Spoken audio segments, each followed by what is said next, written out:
అమ్మా షాపింగ్కి వెళ్ళాను కదా, ఫ్రెండ్ ఇల్లు పక్కనే కదా అని షెడ్కి వెళ్ళాను. బావ అమీర్పేట వెళ్తున్నాడంటే నన్ను పంజగుట్టలో బైక్ మీద దించమన్నాను. వెళ్తుంటే మధ్యలో తన ఫ్రెండ్స్ కలిశారు.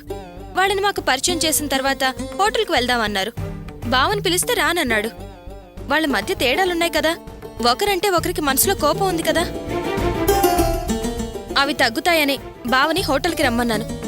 మే హోటల్ లోపలికి వెళ్తుంటే బావ బండి పార్క్ చేసి వచ్చేస్తానన్నాడు. ఆ తర్వాత లోపలికి రానేలేదు. బయట గేట్ కీపర్కి నా బ్యాగ్ ఇచ్చేసి అట్నుంచి అట్టే వెళ్ళిపోయాడు. అక్కడిదాకా వచ్చి లోపలికి రాకపోవడం తను ఇన్సల్ట్గా ఫీల్ అయ్యాడు. చాలా బాధపడ్డాడు. నేను బావ అలా చేస్తాడనుకోలేదు. చాలా ఫీల్ అయ్యానమ్మా. ఇప్పుడు చెప్పు, ఎవరికెవరి మీద కోపం రావాలి? ఏయ్, మీ బావదేం తప్పులేదే. అతను వేసుకున్న డ్రెస్ చూసి ఆ వాచ్మెన్ లోపలికి పంపనంటే పంపనన్నాడట. ఎంత బతివిలాడినా ఎన్ని రకాలుగా చెప్పి చూసినా పంపేది లేదంటూ వెనక్కి పంపించేశాడట. ఏం చేస్తాడు చెప్పు? రమ్మని పిలిచినదనివి. అరే బావుగారు ఇంతవరకు రాలేదే, ఆయన ఎందుకు రాలేదు అని ఏమన్నా బాధ్యతగా లేచొచ్చి చూసావా?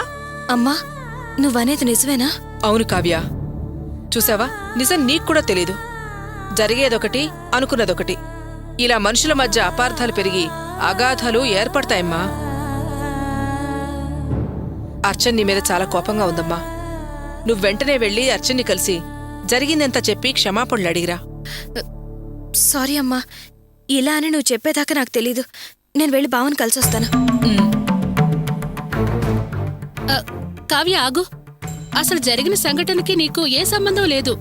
అలా జరిగిపోయింది, వదిలేయ్. అసలే కాబోయే అల్లుడు గారు గోపి మీద చాలా కోపంగా ఉన్నారు. ఈ టైంలో నువ్వెళ్ళి గోపిని క్షమాపణ అడిగావని తెలిస్తే అతని కోపం ఇంకాస్త ఎక్కువై ఇన్సల్ట్ గా ఫీల్ అయి నిశ్చితార్థం క్యాన్సిల్ అన్నా అంటాడు. అయినా గోపి దీని పెద్దగా పట్టించుకోడు. అతని గురించి మనకు బాగా తెలుసు కదా.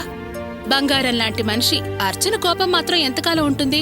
రేపు నిశ్చితార్థానికి వస్తుంది కదా, 2 మాటలు మాట్లాడి సర్ది చెప్పి మామూలు మనిషిని చేయొచ్చు. అందుకే నాకెందుకు నువ్వు ప్రత్యేకంగా ఇప్పుడు వెళ్ళటం అనవసరం అనిపిస్తుంది. అవును కావ్య, జయంతి చెప్పేది కూడా నిజమే అనిపిస్తోంది. ఏది ఏమైనా వాళ్ళు నిశ్చితార్థానికి వస్తారు కదా, అప్పుడు మాట్లాడుకుందాంలే. వెళ్ళు. సరే కావ్య, నువ్వు వెళ్ళి ఫ్రెష్ అవ్వు, నేను కాఫీ తీసుకొస్తాను, సరేనా?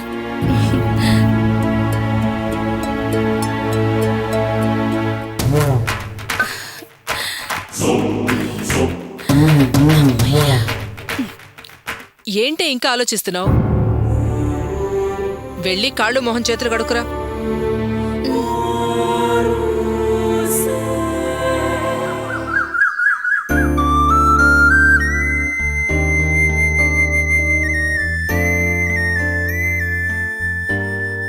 అర్చన, ఇస్త్రీ బట్టలను ముందు పెట్టుకుని